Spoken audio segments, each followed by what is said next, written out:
I'm a reporter for the Daily Chronicle. If there's one thing that I've learned throughout my years as a reporter, it's that the end of the story is rarely the end of the story. In fact, sometimes it is just the beginning. This is a story that was the beginning for me. Although we only met for a brief moment and there was only one word exchanged between us, my life was changed forever. Hello, I'm the reporter from the Chronicle. Come in. Thank you. The interview was with Vincenzo Vivaldi, the world's foremost violinist and composer. I admit I didn't know much about him, but I had my questions at the ready. How did he become such a success? How did he create such a legacy? And what inspired him to learn the violin?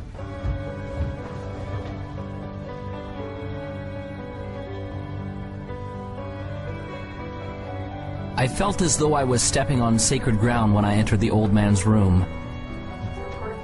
I could feel that his time to depart was drawing nigh.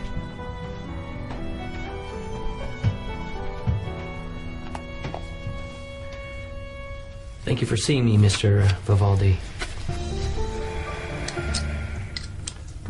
For our readers, what would be the one key factor in achieving all of your great and grand accomplishments?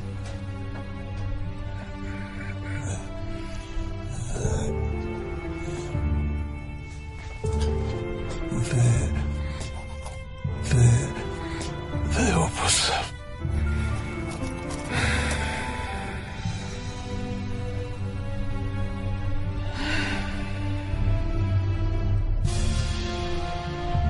Those were the last words he ever spoke.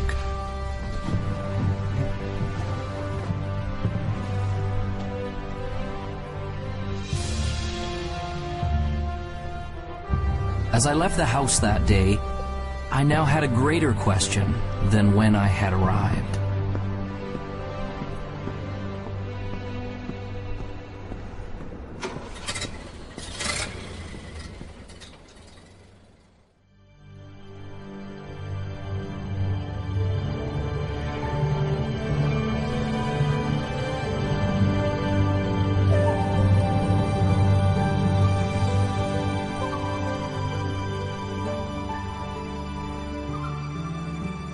The opus is a composer's greatest work, and the opus is about us becoming the most amazing, magnificent, extraordinary human beings that we were meant to be.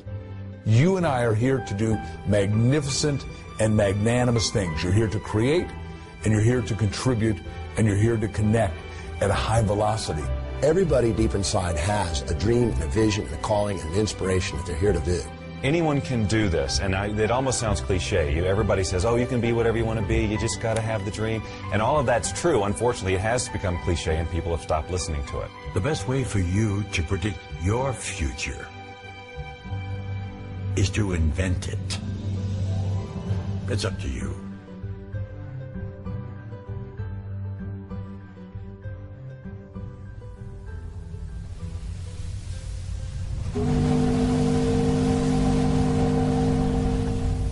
Vincenzo came to America when he was 7 years old.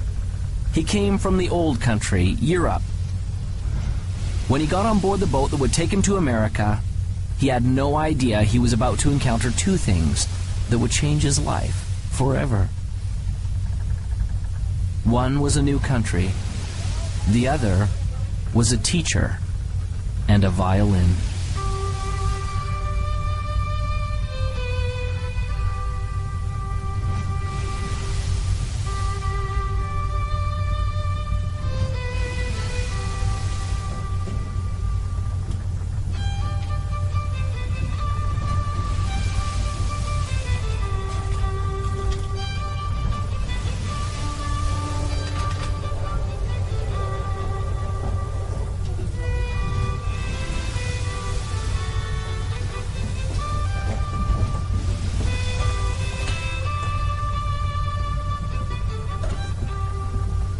As the boy listened, He was captivated, and in his heart he knew that one day he would play this song.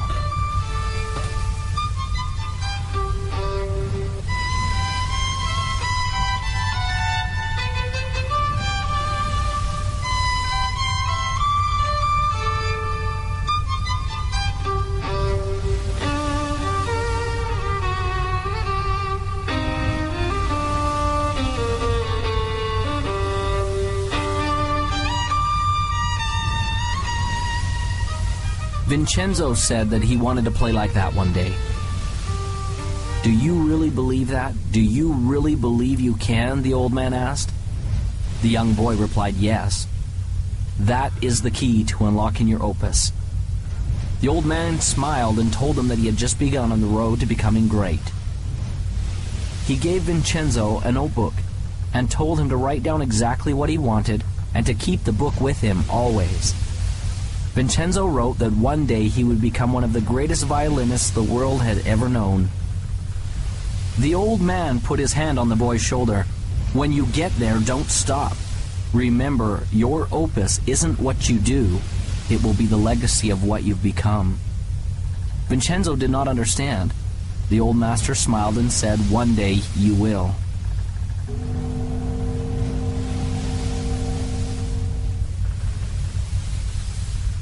As Vincenzo left the old man, he was grateful, for he had been given a great gift.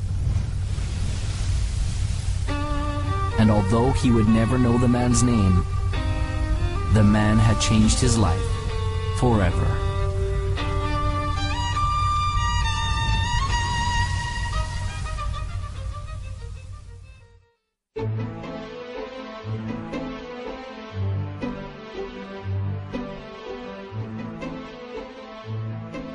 Vision is all about who you've decided to be, as if you had a magic wand that you could wave over your life, that you could actually be and do and have everything that's important to you, where you could be fulfilled and you could be in rich relationships and you could be abundant, attracting wealth and all the great things that we all want in life. You know, you can start your, if you will, your path at a very early age or start it much later in life. I don't think it really matters when you start.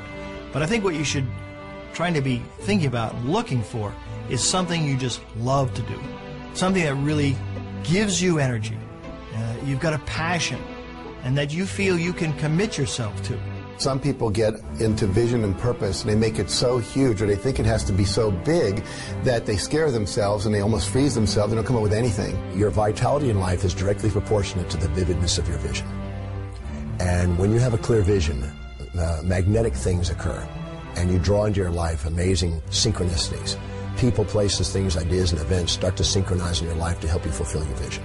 The law of attraction just says that anything we think, feel, say, and do, we attract to us. So we're always creating through what we're putting out in our thoughts, our feelings, our words, and our actions. A very common misconception about the law of attraction, people learning it, is that it's all about positive thinking, and it is not. Positive thinking is obviously, probably more beneficial than negative thinking, sustained negative thinking. But positive thinking can mean just that you're thinking about things that would normally make a person happy. But if you're not truly emotionally involved with your thoughts, you're not really having an attractive power. In other words, if you're visualizing a car, or you're visualizing a house, or you're visualizing lots of money, or whatever your version of success is, but you don't have any real feeling about it, that is in alignment with that. In other words, if you don't feel positive about those thoughts, you're actually not attracting anything positive. It's the feeling that powers our thoughts. The Institute of Heart Math, which is the most widely recognized research institute on the heart, has shown that our hearts have an energy field around them that's 5,000 times more powerful than our brains. So this is the real power source for people. And when we want something from our head, it can only go so far. But when we power it with the feeling in our heart, the feeling of knowing that I can get it, the feeling of love behind that thought, then we are moved to the inspired and far beyond what you ever thought you could. It is okay to believe in yourself. Start now. Start today. You are the greatest you that will ever be.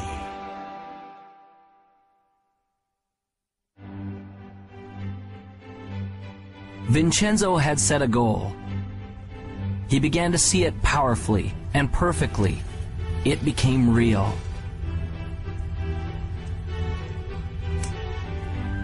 He experienced it in his mind and in his heart.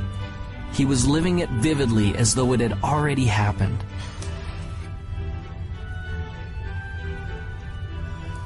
This gave him the momentum to begin.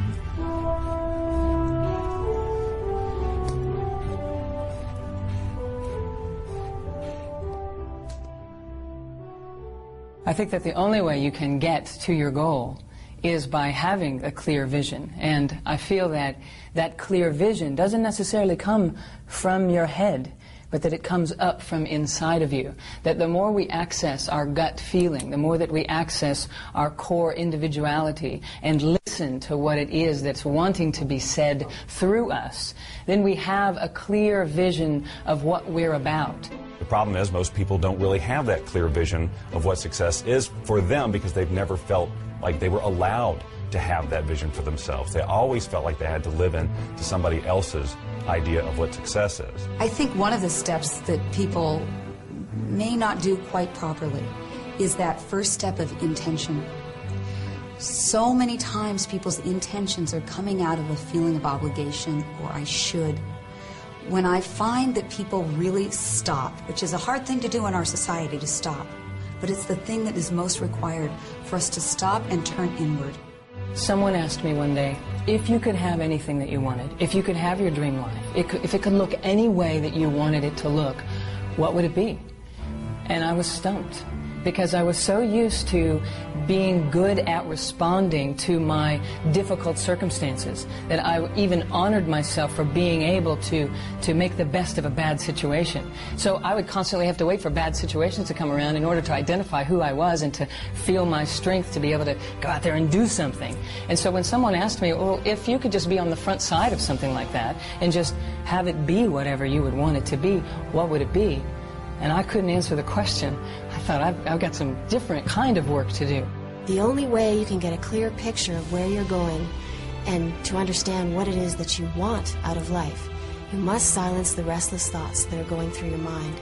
And you have to ask yourself, what do I want? How do I feel?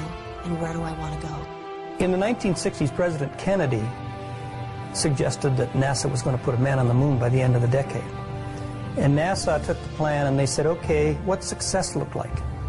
Success looks like not man on the moon, but astronauts safely back on Earth. So they said, let's plan from there. So there's a group of scientists who looked forward to success and said, let's work backwards and put the plan in place. Now the problem most of us have is we don't have a clear vision of what success is. I started thinking about the creative process of living your life as it relates to creating music, because I enjoy creating music and I always have.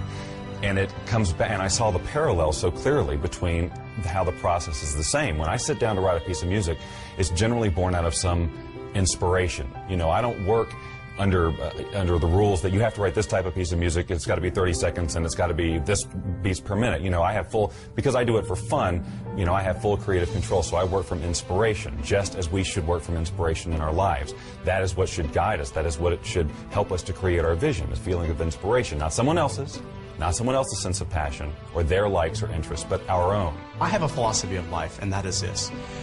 Achieving any type of goal in your life is 99% intention, 1% methodology. Is being crystal clear about what you want and the how, the methodology, will show up later. When people talk of clarity, it often gets described as just writing down your goals. The most important element is often left out. That's finding your motivation. If you want to get to your goals quickly, you've got to have clarity on why you want it. What does it mean to you? Why do you need it in your life? And the stronger and more important the why, the more power you will have to pursue that goal.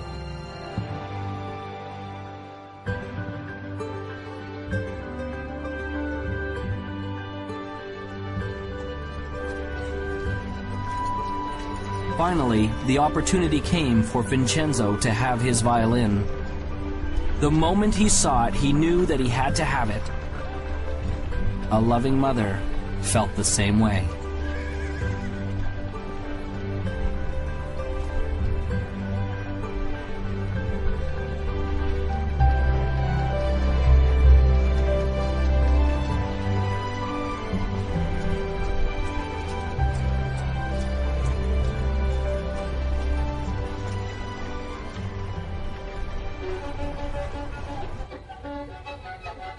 It was not as easy as it looked. But Vincenzo had made a decision and a commitment that he would learn to master this instrument no matter what.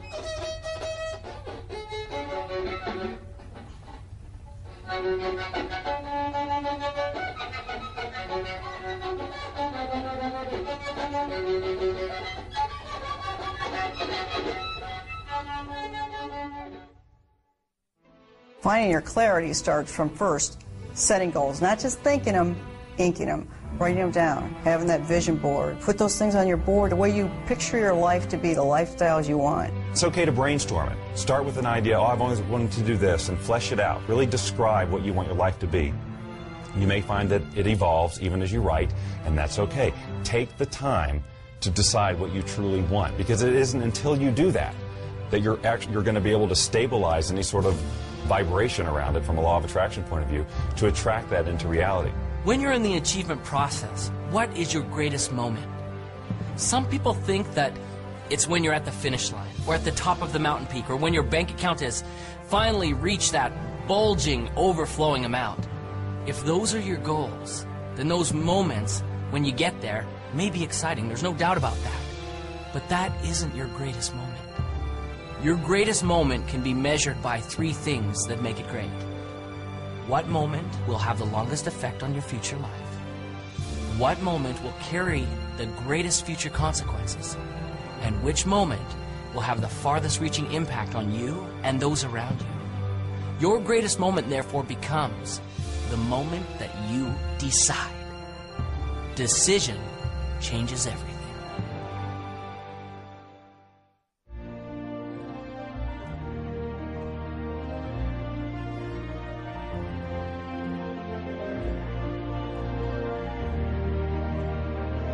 As Vincenzo grew from a boy to a man, he never lost sight of the dream.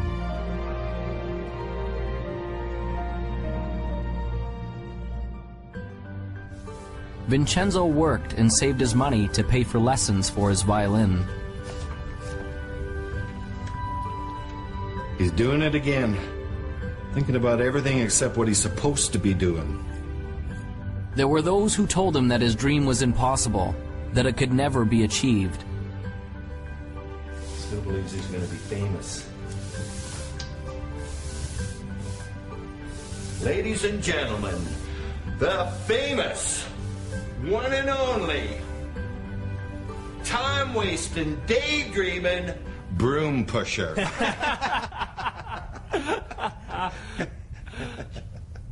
But he remembered the words of the old master on the boat. Do you really believe you can? That is the key to unlocking your opus. Vincenzo! Sweep the floor, boy! Sweep! Vincenzo gained courage and continued forward.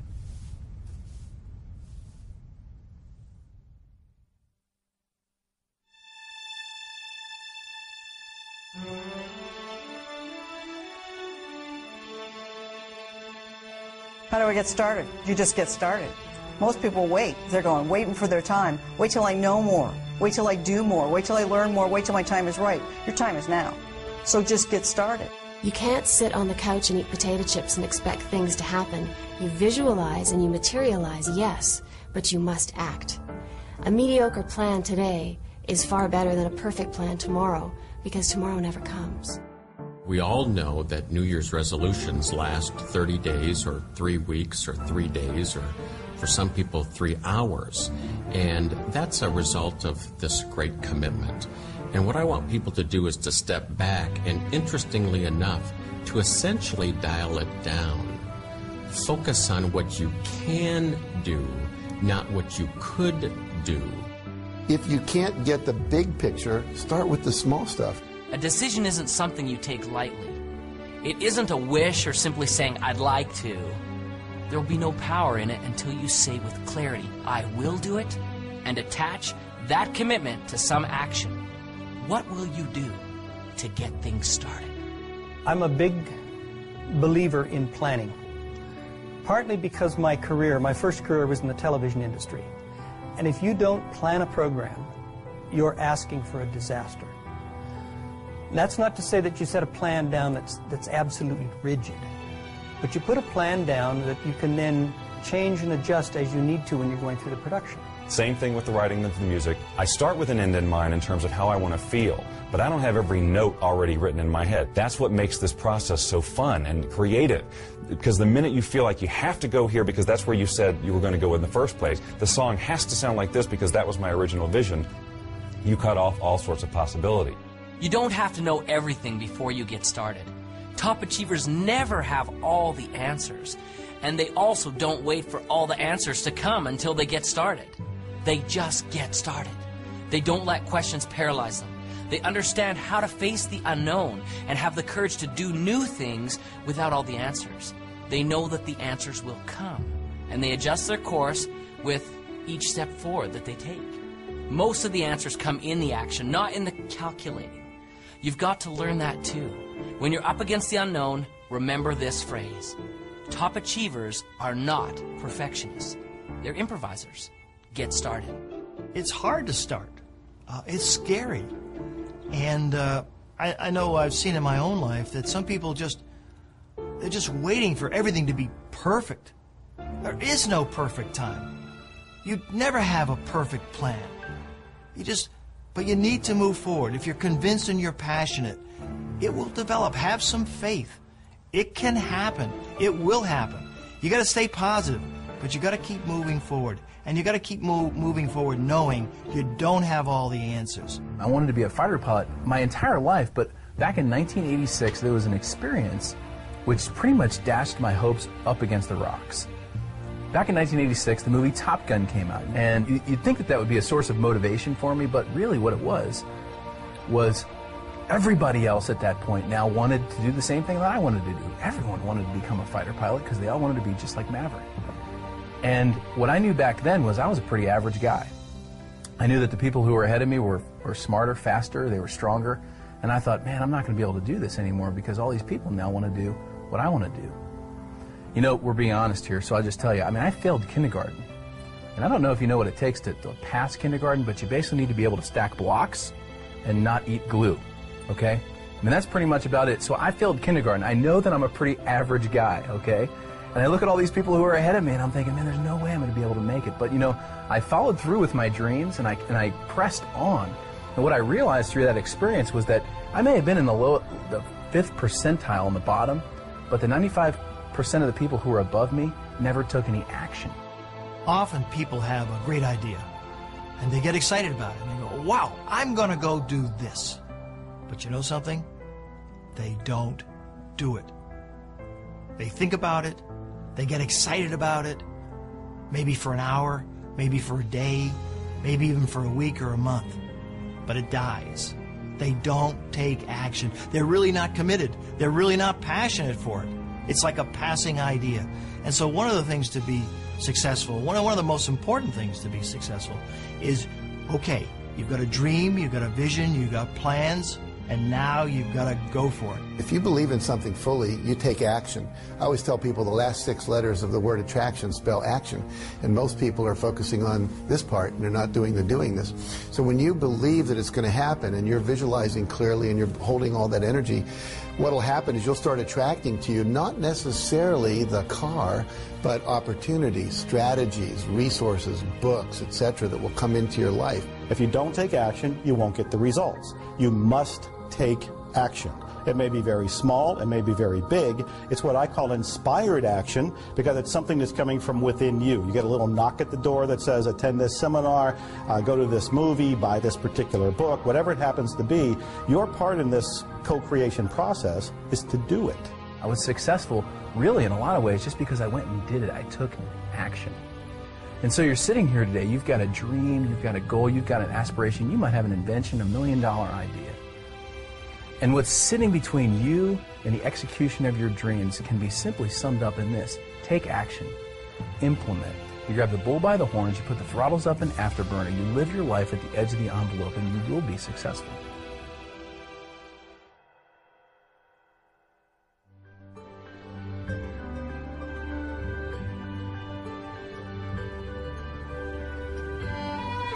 Vincenzo continued seeking additional understanding and education wherever he could, surrounding himself with other masters who could help him find his gift and develop his passion.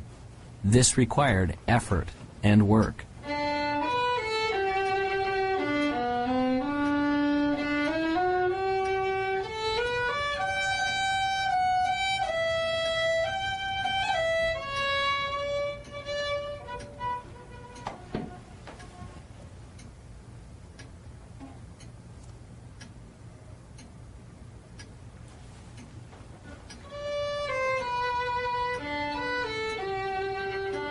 As he practiced and persevered, his skills became more fine-tuned, and the instrument began to sing.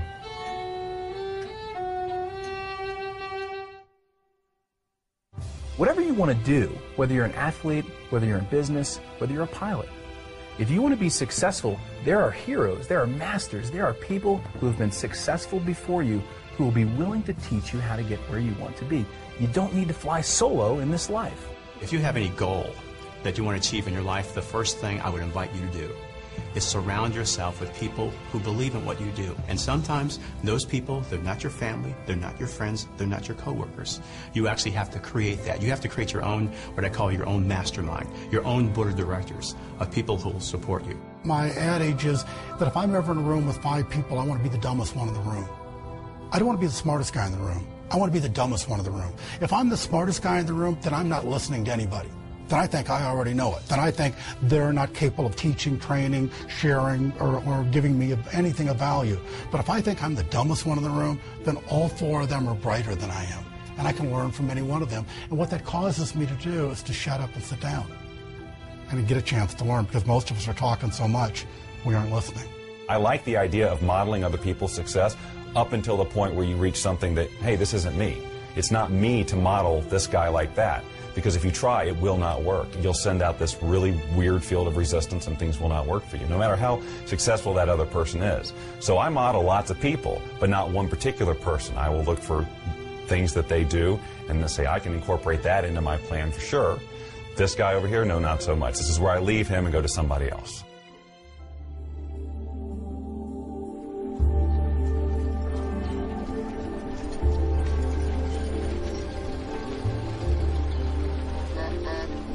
Whenever there is greatness, there is also adversity. When we work, there will be obstacles.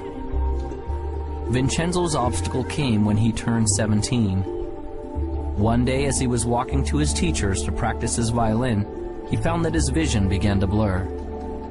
Soon, there were great dark spots appearing before his eyes. And one day, he woke up totally blind. He could not see. This proved to be a big adversity.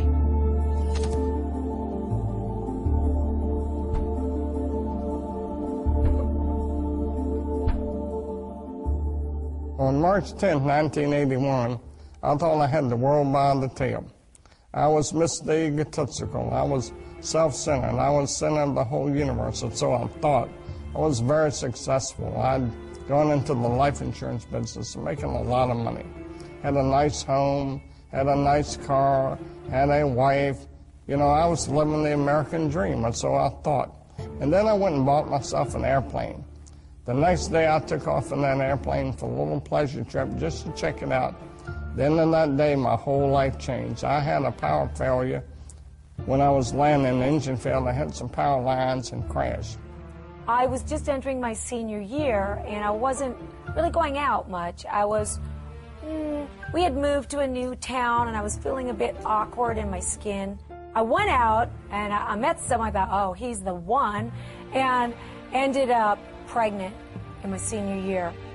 And if you want to be judged, I was going into a school where there were nuns, and they were convinced, and so was my entire school system, that found out I was pregnant in my senior year, that I was going to go to someplace with the letter H and 3 letters that followed. And it took me a long time to regain my self-esteem. And so my life started out as a pregnant teenage runaway. When I was born, my parents didn't know that I was didn't think that I was going to be a little person, of course. So that was a big surprise. And they had some difficulty with it, some challenges with it. Then I went off to school, and I had challenges with kids there teasing me, calling me names, stuff like that. 4 days later, I woke up in the hospital. I was in coma 4 days, and I was in bad shape. My neck was broken at the first and second cervical vertebrae, and my spinal cord was crushed. The nerves that control my diaphragm were destroyed, and I couldn't breathe. My swelling through your flesh was destroyed, and I couldn't eat or drink. Every muscle in my body was destroyed. I couldn't do anything but blink my eyes. My bowel, blood, and kidneys didn't have function. I lay there for 8 months in that hospital. All I could do was blink my eyes. The doctor said it was hopeless. I prayed that I could learn something through this experience, and maybe one day I could help others through it. Well, I gave birth to a little baby girl, and I kept that little baby girl for 5 months. And it was a tough 5 months. It was a tough road to hoe. I worked 3 jobs, and I couldn't really make my ends meet. One day I made a decision to place her for adoption. And when I did that, and the lady came and took her away and drove away with my baby, I thought I was the worst sinner on planet Earth. And it took a long time for me to regain self-esteem and to come to know myself, that I was a valuable person and I was a valuable part of this society. And in 4th grade, a turning point came for me, one of the first ones, when I realized that being a little person wasn't something that, like, wasn't a costume that I could take off one day, that actually I was going to be a little person for the rest of my life. And my friends were now at least 1.5 to 2 feet taller than me. I wasn't just the short kids in the class. I was now significantly different. 8 months later, I walked out of the hospital on my own 2 feet. The doctor said it was impossible, but I walked out of there. But that wasn't the end of the journey. That was just the beginning, because I had 5 more years of intense occupational physical therapy. So I went to work. And when I went to work, I decided I was going to make something of myself. And maybe one day I'd see that little girl again, and maybe I'd be able to be an example, a living example of something wonderful. One day I was sitting with my teacher for spiritual and personal growth, and he said to me, you know, Peggy, I noticed that you spend a lot of time in this fantasy that one day you're going to wake up like an average-sized person, or as an average-sized person, and all your problems are going to be gone. But that's not really so realistic. And I bet your success level would be much higher if instead you focus on the things that you can change. The things like your attitude, your beliefs, your connection to spirit, all those kinds of things. So that was a turning point for me. And I actually looked at that and I was like, oh my God, I'm believing in this fantasy. And I had to come to terms with the fact that I had to accept that I couldn't change my outer size. But I saw that I could change my inner size. See, it didn't matter what the doctors thought. It didn't matter what the medical profession thought. It didn't matter what other people thought or believed. What really mattered was what I believed. See, a lot of people think, well, I can't do this, I can't do that, because everybody tells them they can't do that. And I tell them it doesn't matter what other people tell them, it matters what they think. Well, last year on Mother's Day, now we're talking 27 years after that day when that lady drove away with that baby, I got a call from guess who? My little daughter, Jackie. And she said on the telephone, could I call you Mom? That was huge. That was huge for me. And I don't care what happened to you in your life. Someone told you you're a sinner and you're so down and out that you think you're nothing and you're a nobody. You're a somebody. You find it within yourself and you get up. Pull yourself up by your bootstraps. You get out there and do good works. Jackie and I have become real good friends today. And I thank God she's a valuable part of this life. You know, I barely finished high school. Today I sat on the Harvard Women's Leadership Board. I have gone from the depths of darkness to the height of amazing, amazing joy and even ecstasy. I always say that I used to cry every day out of sadness. Now, I cry most days out of joy.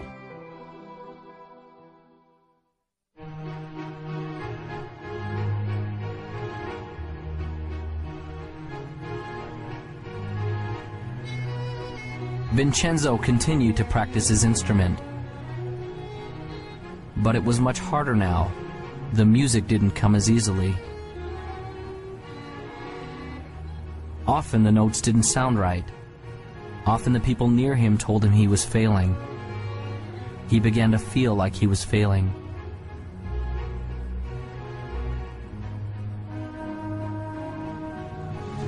I can't.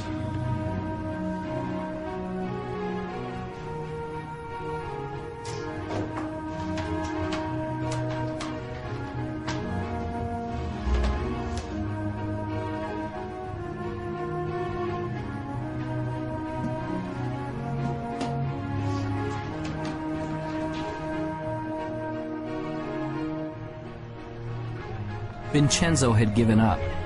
He felt like he had been robbed of the gift he had been given. His heart ached as he approached the entrance to the merchant's store.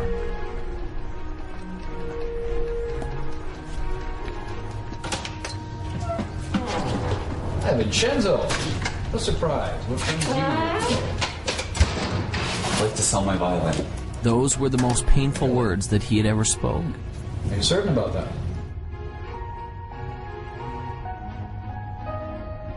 Well, let's have a look, shall we?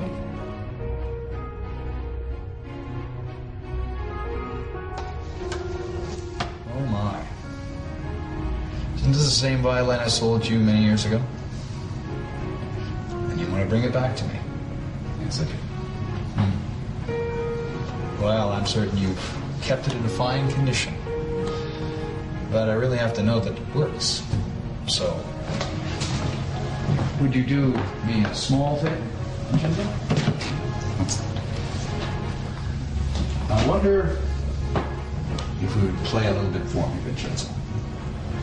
I don't have my music with me. Sometimes we don't need sheet music. Sometimes music is in the soul. So, this one's for me. Reluctantly, Vincenzo took the violin and, placing it properly in position under his chin, he began to play.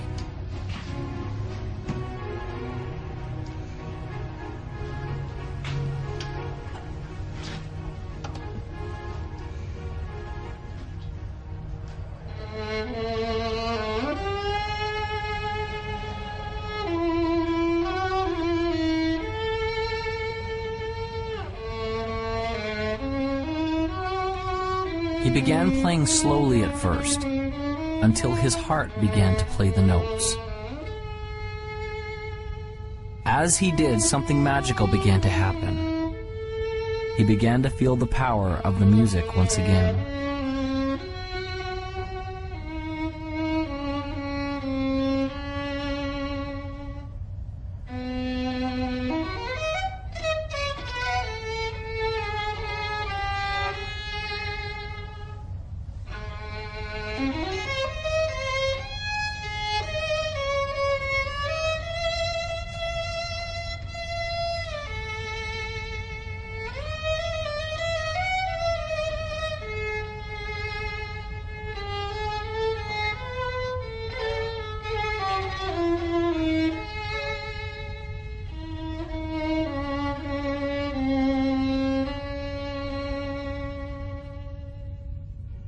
When he had finished, a change had taken place, and there was hope.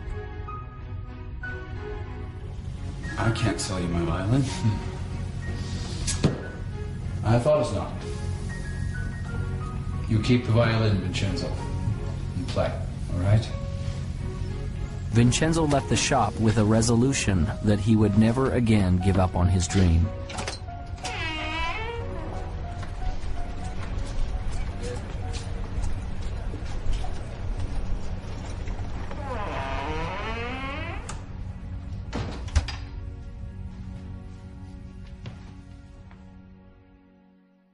Everybody experiences failure, and if you haven't, it's just because you haven't done anything new. Because everything new requires failure. It's just a fact. In education, there's a term designated for new learners. It's called the J curve, a J. When we start, we may begin here. As we begin to implement the new experience or information in our life, we initially struggle, or perhaps even fail. But as we learn the lessons from our failure and are persistent, we become competent and very successful with our new lessons or experience. And as we get competent, things go up dramatically. That's a J-curve. Most things in life come to us that way. So as we encounter feelings of frustration, we need to understand that it's normal, and we will get through it if we persevere. There was a software executive who made a huge error, costing the company millions of dollars, and this is a true story. Millions of dollars at this one mistake or one failure he had made. So he went in, he was called in to see the chairman and the CEO, and of course he brought his resignation letter, and he handed it to the chairman, and the chairman said, what are you doing? We just spent millions of dollars educating you. You can't leave us now. Now, not every employer is going to be that compassionate, but the universe is. Every one of us gets rejected, and what you and I need to do as individuals is reject rejection. Make yourself rejection-proof. When Jack and I started Chicken Soup, we spent 3 years writing it, and then we tried to sell it. We went to New York with a great agent, and 33 publishers all said, hit the road, Jack. And then we went to the BEA, Book Expo of America, and we went booth to booth to booth to booth, and 144 people, sum totally, said, buzz off, you guys. That's sappy little stories. They're never going to sell. They're too nice. The secret word that every winner knows is called N-E-X-T, next. You're going to meet obstacles. You're going to see adversity. It's going to happen to you. I guarantee it. So what gets you through it? It's your passion, it's your energy, it's your commitment to this game plan. And wow, it can be very, very exciting. I have never met a successful person who hasn't failed. Never. Not in the course of my lifetime, not in the course of my reading, not in the course of my studying, not in the course of mankind. Have I ever met a successful person who hasn't failed? Now, the difference between successful people and people who are unsuccessful, because we all will fail, is successful people learn how to deal with failures. They learn how to accept it and embrace it and understand it and learn from it. And it doesn't become a negative to them. It becomes a learning. It becomes an education. It's a tuition they paid for the education they got. You get a challenge or something you think is a setback.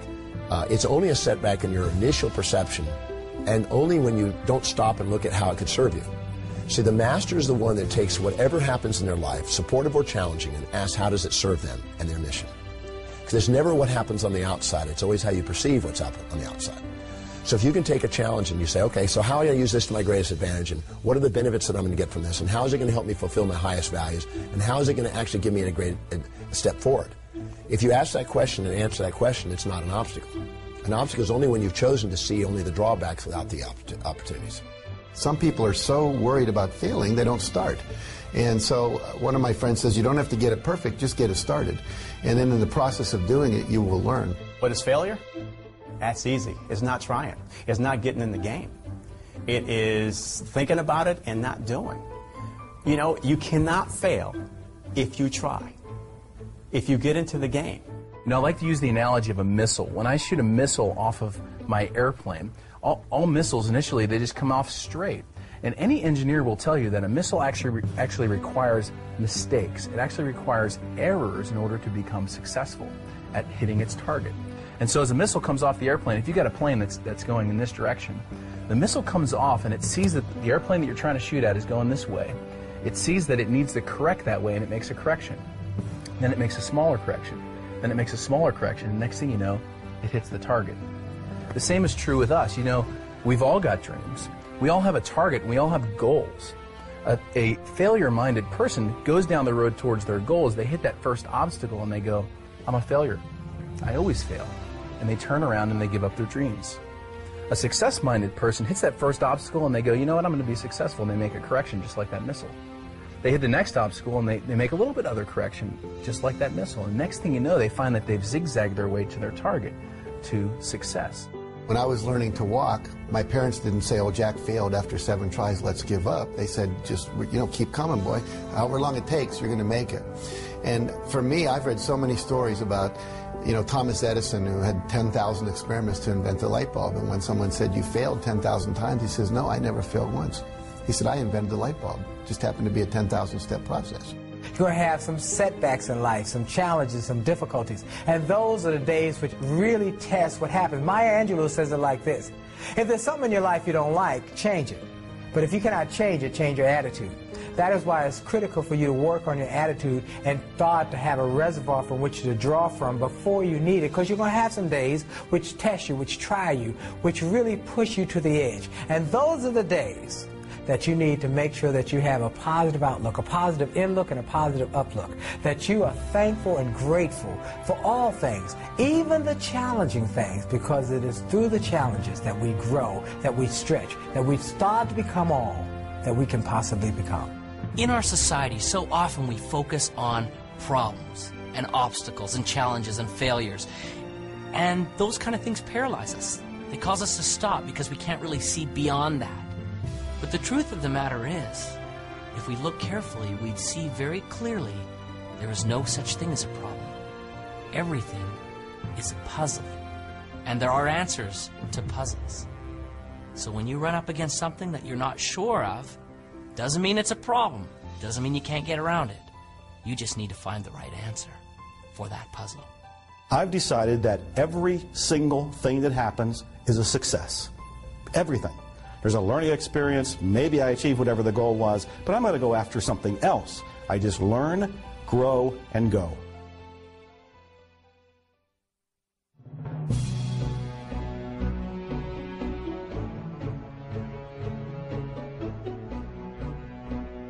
Once you reach a goal, whatever that is, or achieve a vision, and it may have evolved, and it may be very different than when you first set out, you are basking only momentarily in that sense of accomplishment. You can enjoy it. It doesn't have to be a letdown, but what you'll find is that you've naturally expanded who you are, who you can be, and you'll have another vision that's even bigger. If you want to have like success become an ongoing habit, you know, here I am at the top of my game, 100 million books sold and so forth. For me, it was never about selling books. It was always about making a difference. You can't stop making a difference. You know, making a difference is something that continues forever. It's the little things that you do on a daily basis that get that momentum ball turning. And all of a sudden, after a while, you have so much momentum behind you, you couldn't stop it if you tried. You can have addictions that are actually good for you, that are actually taking you forward in life, that are actually keeping you healthy and happy.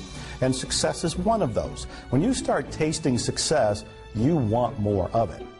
Aristotle said, excellence is not an act. It's a habit. So you get in the habit of excellence, and then you can go as high and dimensional and multi-passionately purposeful as you want, which is, you don't want to just do one thing, you want to do a multiplicity of things, because when the game called life is over, you look back on life, the only thing you get to take with you is your memories. So you want to create a basket full of life memories that are worthy of you, that are valuable, that are vital, that are just exquisitely good. The only difference between people who are happy and those who aren't is their habits. So it's really a very simple thing. It boils down to only one thing. What habits are you choosing day in and day out? And the good news is that every day you get a new choice to pick new habits all day long. Every decision you make in every moment is determining the habits that you'll have today and tomorrow and the next day, and the outcomes that you'll have in your life. So if you want a life that's successful, choose the habits of successful people. If you want a life that's happy, choose the habits of happy people.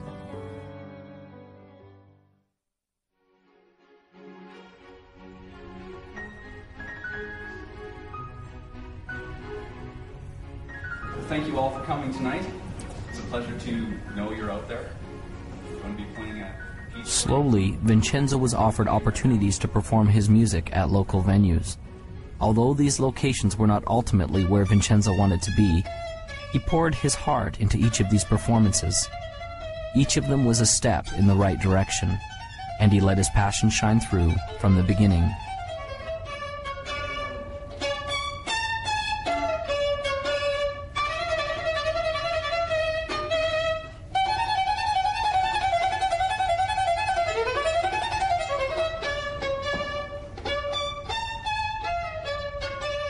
As can be expected, this wasn't always easy. There were times he was afraid, but as he faced each challenge and each frightening moment, he seemed to build momentum and increase in his greatness.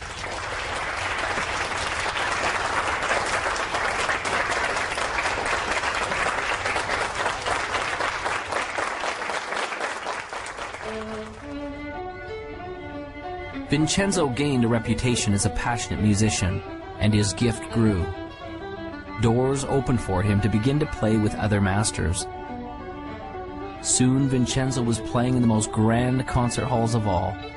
His dream to play was fulfilled. His opus had arrived. But was the journey complete? There was the question the old master had asked him that he still yearned to understand. Your opus isn't just what you do, it will be the legacy of what you have become. Vincenzo thought in his mind often about what this could mean. Was this the legacy of the man he had become? The man who played in the largest concert halls? The man who commanded the respect of the other musicians? The man who composed and wrote the grand symphonies? The man who people adored and loved as the master violinist? Vincenzo still didn't understand.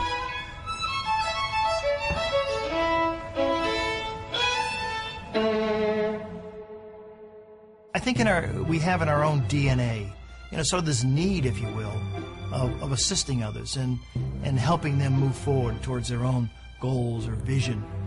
And some of the greatest rewards in my life have been watching the success of others that I have been associated with. Henry James said that nothing of the senses will ever satisfy the soul. The only thing that satisfies the soul is gratitude and love. And when you have gratitude and love, whatever you're grateful for, whatever you love, you get more to be grateful for and you get to have more love. And so the second you achieve something, you're automatically yearning inside and called inside to ever greater achievements. We're all here for what purpose? We're here to give. We're here to interact. We're here to create. We're here to love and to support. And those are all giving. Those are all giving things. Most of the successful people that I know have a basic fundamental philosophical foundation that says giving back is the key to success. A friend of mine asked me recently, he said, what's the purpose of the universe? Now, no one had ever asked me that. Life purpose, corporate purpose, all that. What's the purpose of the universe? And I went back to my physics and I thought, well, what is the universe doing? It's expanding. Ever since the Big Bang, it's expanding. I said, well, is it to expand? And he said, absolutely. And he said, anything you do that helps people, corporations, countries expand, you're in alignment with the universe. And when you're in alignment with the universe, the universe will support you. It'll give you the resources you need. Anytime you cause contraction, you cause conflict, then you're against what the universe is about. When we feel expanded, it's the universe's message of saying we're on course. When we feel contracted, it's the universe's message saying that we're off course. So as we're moving along, we always move towards that which is making us feel expanded. Service, there is no higher purpose. It's all about giving back. When you focus on giving, you receive, and that's how the law of attraction works. Ultimately, what we contribute is a reflection of who we are inside. And the more we contribute back to the world around us, makes us more inside. Think of your happiest moments. Got it? I'm confident that it will have very little to do with accumulating wealth, and it certainly wasn't a moment where you were alone in your room watching TV. I'd be willing to bet that it was a moment where you did something for someone that they could not do for themselves. Or when you helped someone realize a dream, or you shared a little of you, the real you. And in the end, isn't that what life is all about? It's never about what you had. It's about what you did and the difference you made while you were here.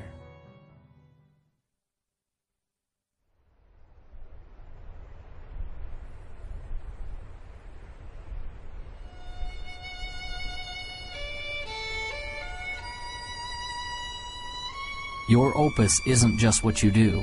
It will be the legacy of what you have become. Vincenzo still didn't understand. Then the lesson came as he was playing his violin in the park alone.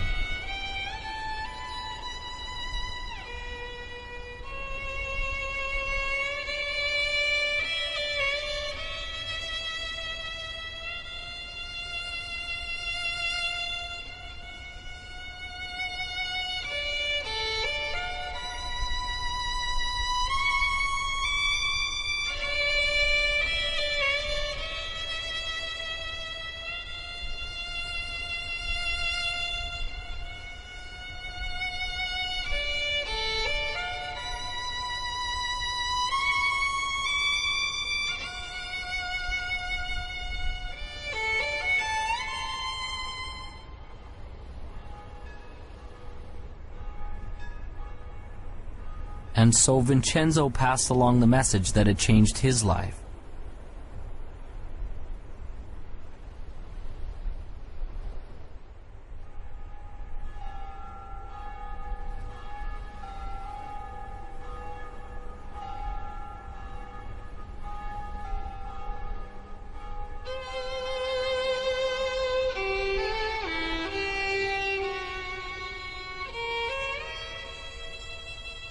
As the boy walked away in the snow, Vincenzo finally understood.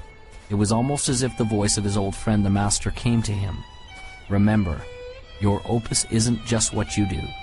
It will be the legacy of what you have become.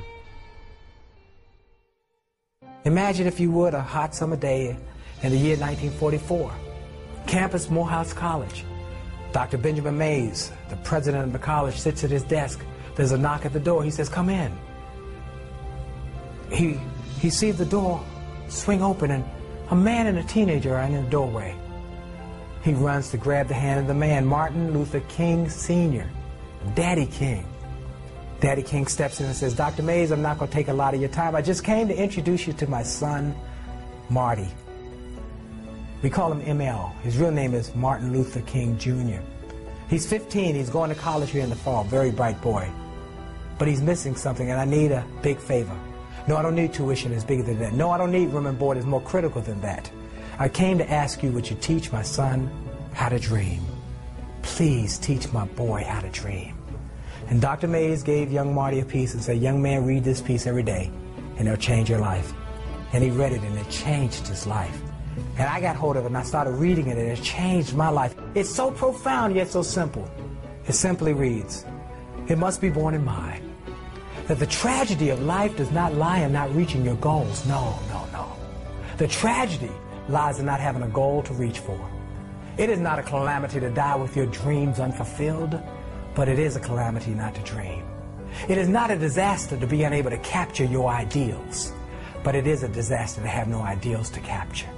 It is not a disgrace not to reach the stars, but it is a disgrace to have no stars to reach for. Not failure, but low aim is sin. You've got to dream big dreams, impossible dreams, dreams that will make a difference, leave a legacy, and a dream that will be your opus, your reason for coming to this planet." I truly believe that all of us are very special. We all have some unique, different, wonderful qualities.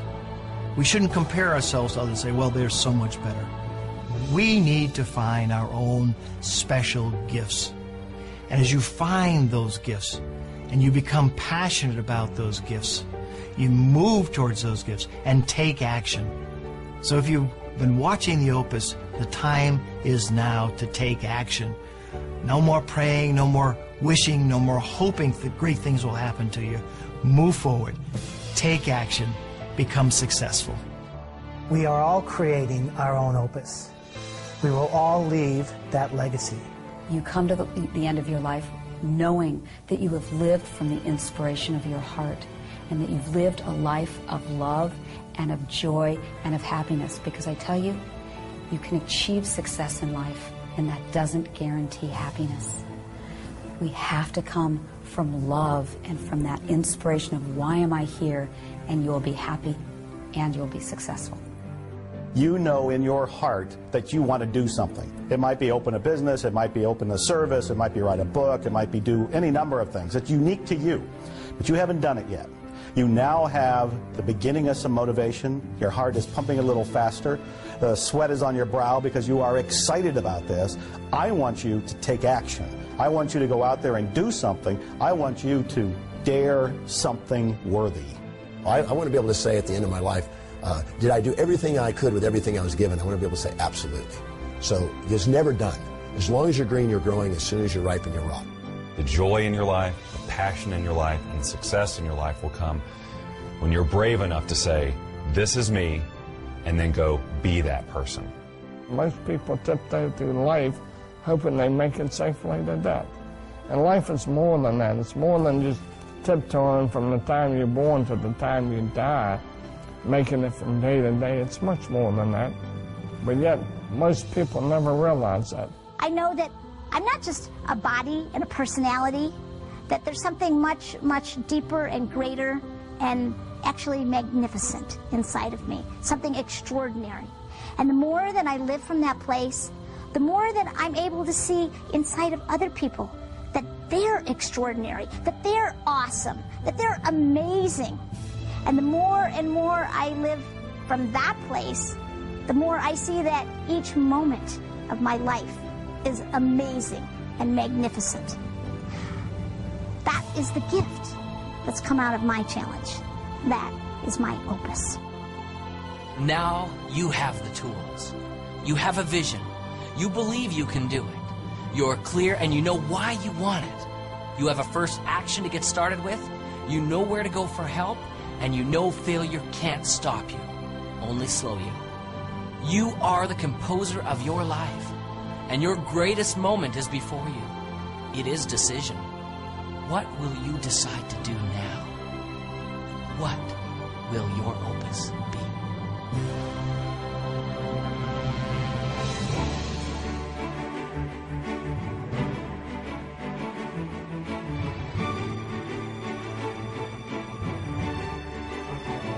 Your opus isn't just what you do.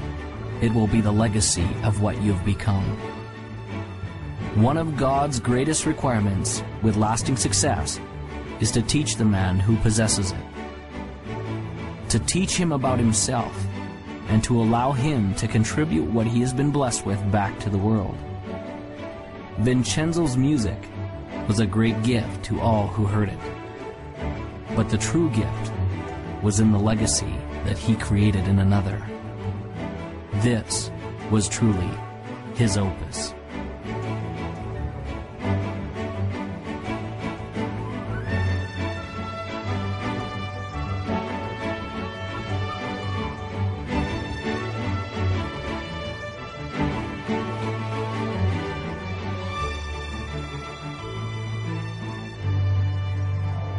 And now, as time passes, there's a question that each of us must ask ourselves.